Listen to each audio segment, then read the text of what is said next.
올해가 종교개혁 500주년인데 이제 다 올해가 지나가고 있습니다. 종교개혁이 일어난 루터의 시대는 사회의 전체적인 정황에서 많은 변화가 있었던 그런 시대입니다. 경제적으로는 농경시대에서 산업화로, 그래서 중산층이 생겨나기 시작하고, 또 지리적으로는 문명이 강을 중심으로 형성이 됐는데 이제는 바다로, 또 대양으로, 그래서 신도력이 발현되기도 하고, 또 쉽게 말하는 르네상스를 통해서 그동안 하나님 중심적인 것에서 사람 중심적인 가치관으로 전부 바뀌기 시작하고, 그래서 예전에 우리 이솔 지사님이 그림에 대한 얘기를 할 때도 사람에 대한 그림을 시작한 게 한 100년도 안 된다 그랬죠. 1800년도 말 그때. 그러니까 얼마나 그 가치관이나 그런 것들이 그렇게 이제 하나님 중심에서 신 중심에서 사람 중심으로 바뀌고, 또 인쇄술이 발달해서 누구든지 어떤 사상이나 철학을 글로 접할 수 있고, 또 정치적으로는 봉건제도에서 왕권국가로, 그래서 중앙 집권적인 국민국가가 세워지기 시작하고, 이런 어떤 사회 전체적인 흐름들의 변화들이 일어나고 있었습니다. 그 중에 교회는 교황이 이제 로마에서 프랑스로 쫓겨가는 아비뇽 수모의 시대가 있었고요. 그래서 교황이 둘이 세워져서 권위가 추락하고, 십자군 전쟁으로 교회가 신뢰를 잃어버리고, 도덕적으로는 여러 가지 부끄럽고 추악한 일들이 곳곳에서 제어할 수 없을 정도로 벌어지는 정황 속에, 그때 독일 마인츠 지방의 대주교직을 탐내는 알버트와 성 베드로 성당의 건축 자금을 필요로 하는 교황 르오가 결탁해서 면죄부를 판매하는, 그것도 독점으로 판매하는 지경에 이르게 되죠. 그때 루터가 1517년, 500년 전 10월 30일 비텐베르그 성당에 카톨릭에 대한 95개 조항의 반박문을 내걸면서 불씨가 되었습니다. 그래서 종교개혁은 교회가 절대 권력을 가지고 있던 카톨릭의 권위로부터 벗어나기 위한 것이었지만, 사회, 정치, 경제, 문화, 지리, 종교, 인문학 등 전 분야에서 일어난 변화의 결과인 것입니다. 또 종교개혁은 단지 루터, 칼빈 등에 의해서만 이루어진 것이 아니고 이미 100년 전, 그 이전부터 개혁의 싹은 트기 시작했었습니다. 특별히 우리가 기억해야 될 사람은 체코의 얀 후스라는 사람입니다. 루터가 종교개혁을 일으키기 100년 전 1372년 보헤미아의 농부의 아들로 태어납니다. 그러니까 체코의 보헤미아는 그 남부 지방이더라고요. 그쪽에서 이제 태어나는데 29세에 프라하의 카를 대학 총장이 됩니다. 그래서 당시 프라하를 중심으로 했던 중부 유럽의 학문과 문학의 중심 도시로 그런 부푼 꿈을 갖고 대학을 이끌어 가는데, 그러나 이 얀 후스에게 개혁의 눈을 뜨게 한 것은 영국 옥스퍼드의 존 위클리프였습니다. 위클리프는 교황에 대해 교회의 유일한 머리는 인간인 교황이 아니라 그리스도이다.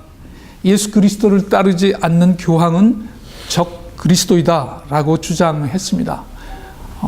1300년도에 이미 벌써 교황에 대해서 적 그리스도라고 선언을 할 정도의 그 개혁의 열망은 뜨거웠었습니다.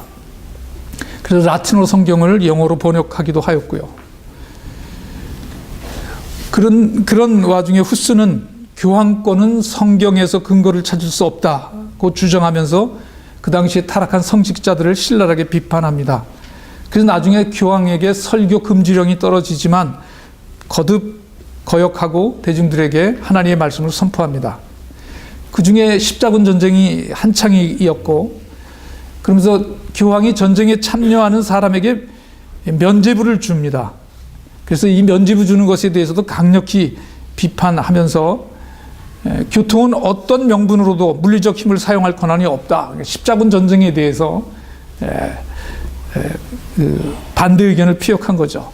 또 돈을 지불한다고 죄가 용서받는 것이 아니라 진정으로 주님 앞에 십자가 앞에 죄를 회개하는 것만이 용서받을 수 있다라고 해서 카톨릭의 그 심기를 계속 불편하게 합니다. 그러던 중에 1414년 콘스탄츠에서 카톨릭 전체 종교회의가 열리자 후스가 그 종교회의에 참석했는데 참석하자마자 바로 체포되고 투옥됩니다. 카톨릭은 얀 후스에게 계속 너가 주장하는 걸 철회하라. 그러면은 감옥에서 빼주겠다라고 주장했지만 얀 후스는 그렇게 얘기합니다. 이 지금 콘스탄츠 종교회의가 성경 말씀에 근거해서 내 주장이 잘못됐다라고 한다면, 지적해 준다면 내가 내 생각을 바꾸겠다. 그렇지 않으면 난 바꿀 생각이 없다라고 주장을 합니다. 독일의 황제가 교황과 얀 후스 사이에서 중재했지만 결국 1415년 7월 로마 교회는 후스를 이단자로 정죄하고 화형에 처합니다. 그게 바로 1415년 15년이었습니다. 1517년 루터가 일으킨 종교개혁 이전 딱 102년 전에 이미 종교개혁의 불씨를 당기고 있었습니다. 지금 우리가 읽고 있는 헤르누트 기도서도 바로 얀 후스를 따랐던 모라비아 교도들을 당시 독일 작센의 친첸도르프가 자기가 갖고 있던 영지에 그 쫓겨다니는 그 얀 후스의 후예들을 불러다가 거기서 정착시키였던 것입니다. 그래서 거기서 이제 예배를 드리고 기도하며 묵상하는 그런 공동체가 형성됐는데 원래 친첸도르프는 법학을 공부했다고 합니다. 그런데 후스의 후예들이 그렇게 어려움을 겪자 친첸도르프는 자기의 학문을 포기하고 난민들과 함께하기 시작합니다. 나중에 루터 교회의 목사가 되지만 기존 교회에 들어가지 않고 기존 교회의 기득권에서 벗어나서 후스의 후손들과 함께 공동체를 꾸려갑니다. 그래서 결국은 그 작센 정부의 명령으로 자기 영지에서 쫓겨납니다. 자기 가지고 있는 그 큰 재산을 포기하고 쫓겨갈 수밖에 없는 그런 상황 속에서도 계속 그들과 함께하며 소위 말해서 보헤미안 형제단의 감독이 됩니다. 이렇게 종교개혁은 여러 지역, 여러 사람들에 의해서 촉발되고 이어지면서 사회 변혁의 동력이 되어갑니다. 그러나 종교개혁에서 가장 안타까웠던 것은 독일의 민주화가 중심이 된 농민운동이었습니다. 루터의 개혁이 불이 붙자 확산되면서 남부 독일, 즉 농민들이 뭉쳐서 귀족 영주 지주계급에 대해서 저항하는 운동이 일어납니다. 그 저항의 결정적인 동기는 그 당시에 망자세라고 해서 죽은 사람이 죽으면 세금을 내야 되는 세금이 있었다고 합니다. 너무 황당하죠? 그러니 얼마나 그 과부들이나 고아들에게 일을 힘들게 했겠습니까?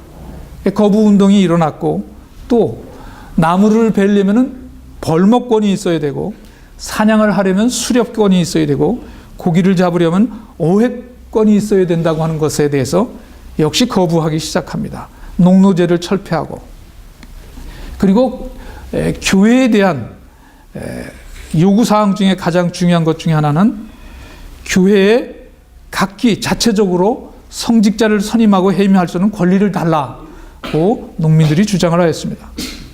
사실 이러한 주장은 루터가 주장했던 것과 같은 교회 개혁을 그대로 반영한 주장이었습니다. 특히 루터가 만인 제사정서를 주장할 때 꼭 성직자만이 거룩한 것이 아니다.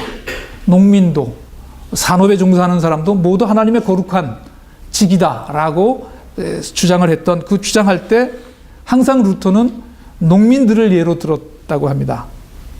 그래서 거룩함과 세속적인 것이 따로 있는 것이 아니다. 이렇게 얘기를 합니다.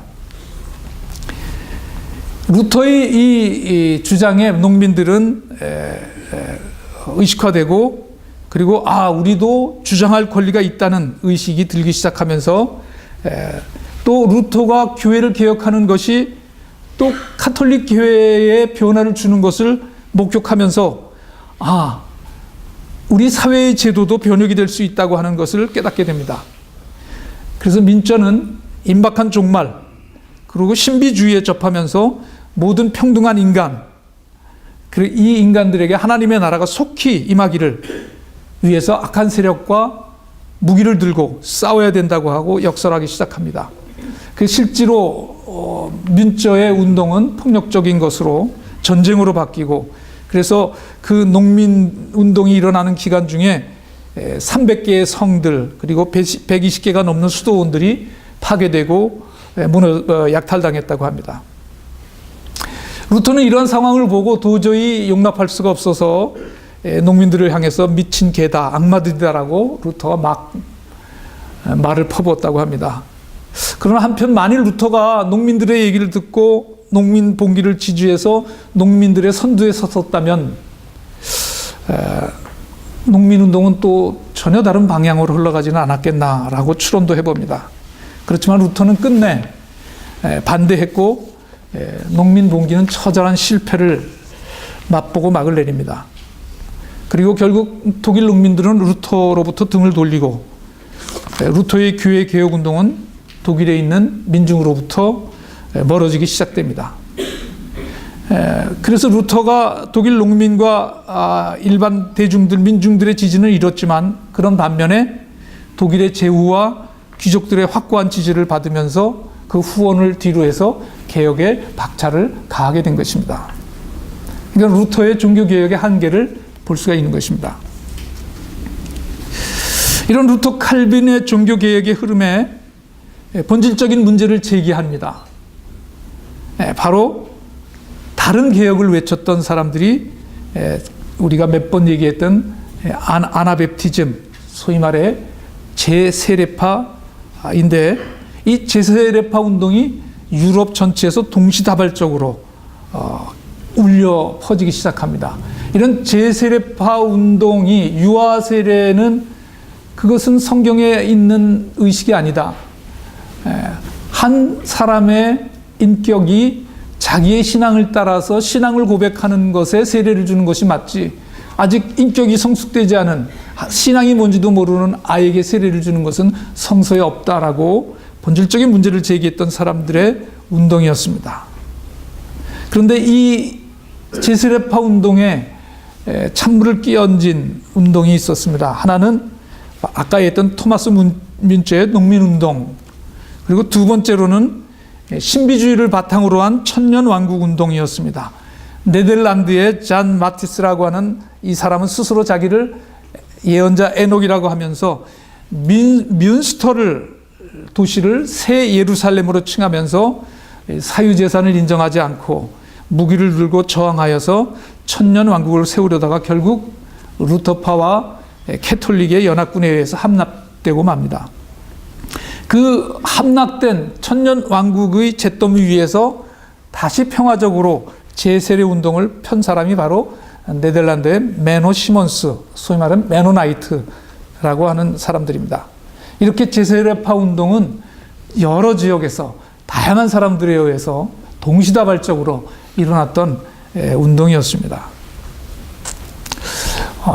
그 운동이 크지는 않았지만, 왜냐하면 계속 쫓겨다니는 운동이었기 때문에. 그렇지만 이 제세례파가 주는 그 정신의 의미는 오늘 이 시대에 우리가 돌아봐야 할 소중한 가치가 아니겠는가라는 것입니다.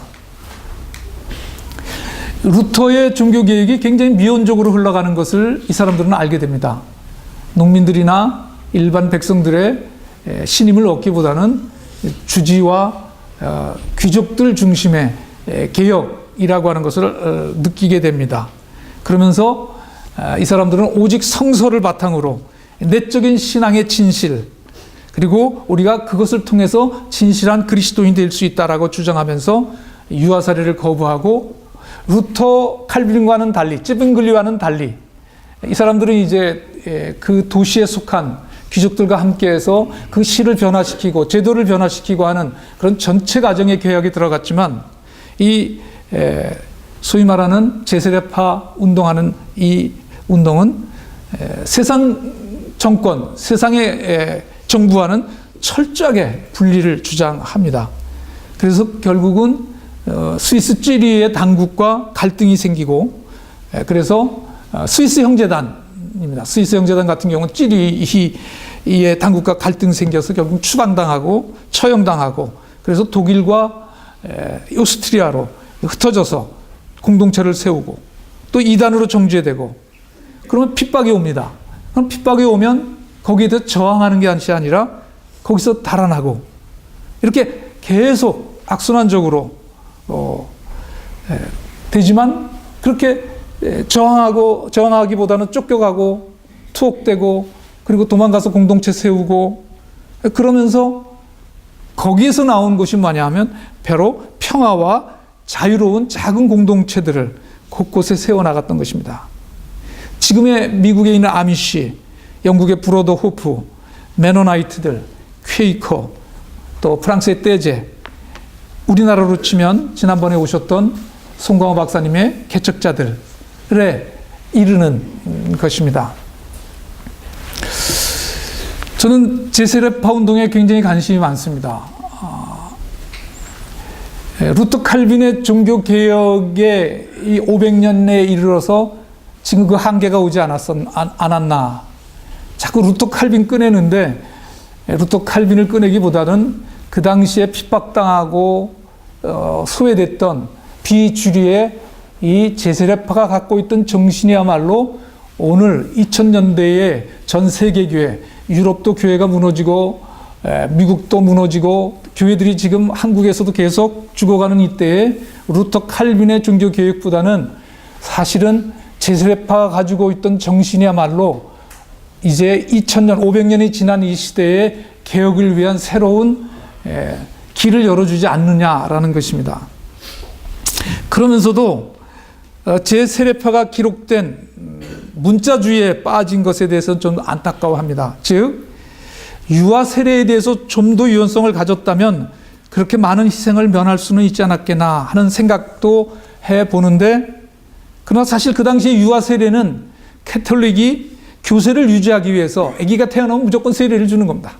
가톨릭의 세례를 줌으로 인해서 캐톨릭의 신자들을 그 틀 안에 묶어놓는 그런 역할들을 하는 것을 제세례파는 용납할 수 없었고 루터파 칼빈도 역시 그런 목적에서 그런 의도가 있게 유아 세례를 주기도 했던 것입니다. 그래서 루터 칼빈이 개혁을 외쳤다면 제세례파는 회복, 지난번에 얘기했지만은 리포메이션이라 리스토레이션, 리폼, 제도를 바꾸는 것이 아니라 리스토레이션, 나의 신앙의 근본으로 돌아가자는 그런 성경 말씀에 기초한 그리고 초대교회 공동체로 돌아가자는 운동이었습니다.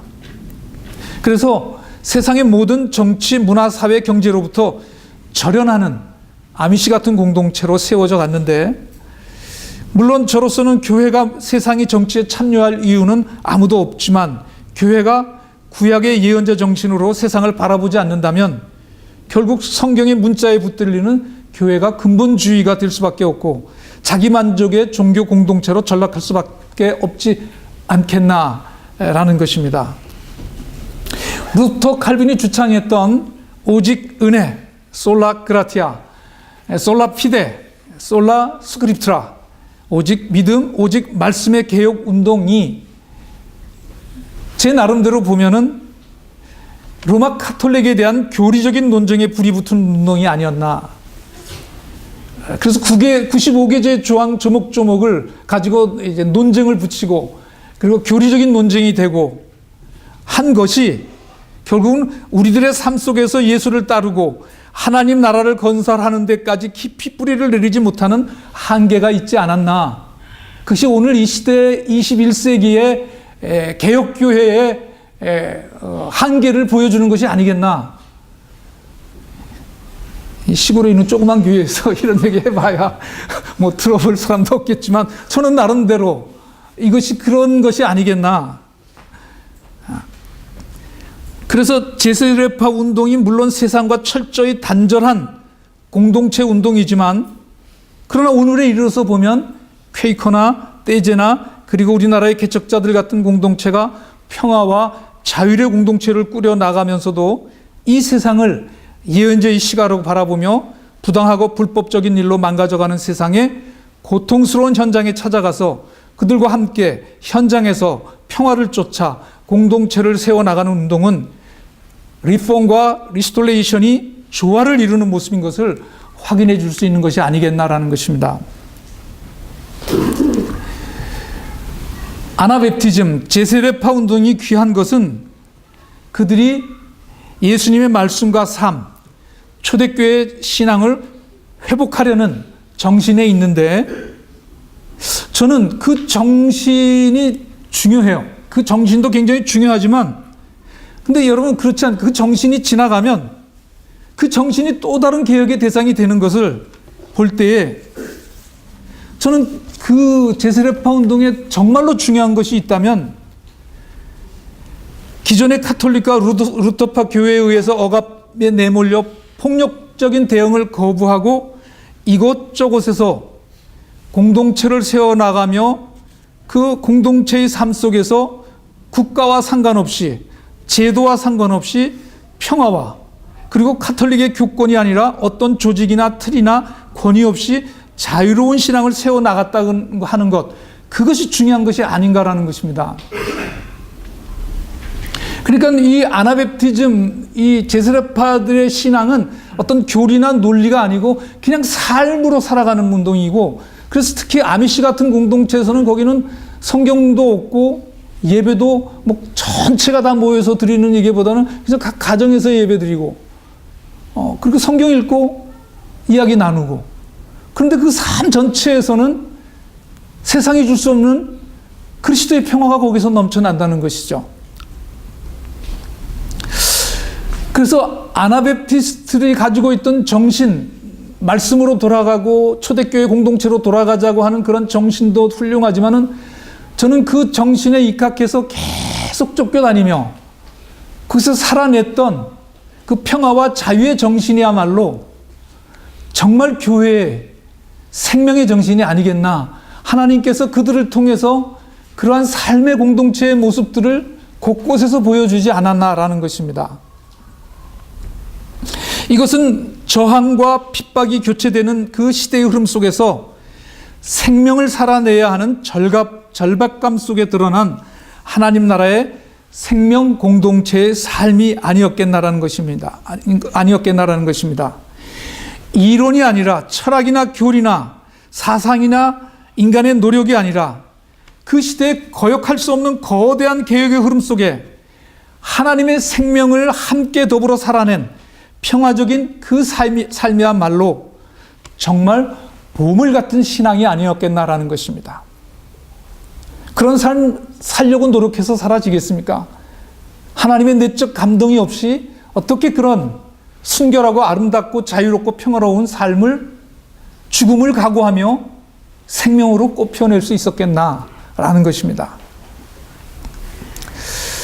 저는 그 소중함이 오늘 이 시대에 놓쳐버리는 것들이 아니겠나.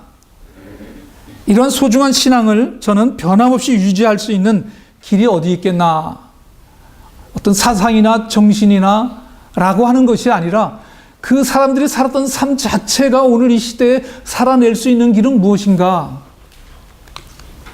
그것은 오늘 이 시대를 함께 살아가는 이 세상의 삶의 자리, 현장이라고 할 수 있는 것입니다. 왜냐하면 삶의 자리, 현장은 우리를 늘 긴장하게 해주기 때문입니다.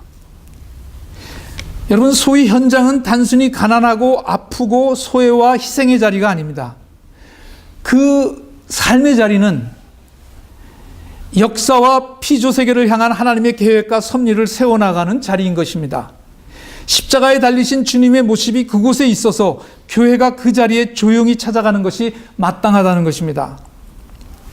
예수님은 누가복음 9장 2절에서 하나님 나라를 선포하며 병든 사람을 고쳐주게 하시려고 그들을 내보내시며 라고 기록하고 있고, 12제자들 보내는데 바로 이어서 10장 1절에서도 70인 제자들을 마을 현장으로 보내서 하나님 나라 회복의 기쁨을 맛보게 하셨다라고 기록하고 있는 것입니다. 그래서 여기가 좋사오니가 아니라 이제는 나가야 되는 것이 아닌가. 한때 한 20, 30년 전 우리 한국교회도 보면 이 방죽교회가 유행했어요. 죽은 영혼들을 불러들여서 그래서 그 영혼을 구원하고 하면서, 그래서 모양도 방주처럼 생긴 교회들이 곳곳에 있죠. 그러나 이제는 불러들여서 방주의 교회를 세우는 시대는 지나가지 않았나. 시대적인 사명이 있고 시대적인 흐름이 있는 거거든요. 이 제사라포도 그 거대한, 전 유럽을 휩쓴 그 거대한 시대적 흐름 속에서 나름대로의 자기 정체성을 가지고 신앙을 지켜냈던, 근데 제가 오늘 이 시대를 볼 때 그 아나베프티스트의 그 신앙적인 삶이야말로 오늘 21세의 전 세계의 교회, 이 개혁교회, 프로테스탄트들이 다시 찾아서 드러내야 될 교회의 모습이 아니겠느냐라는 것입니다.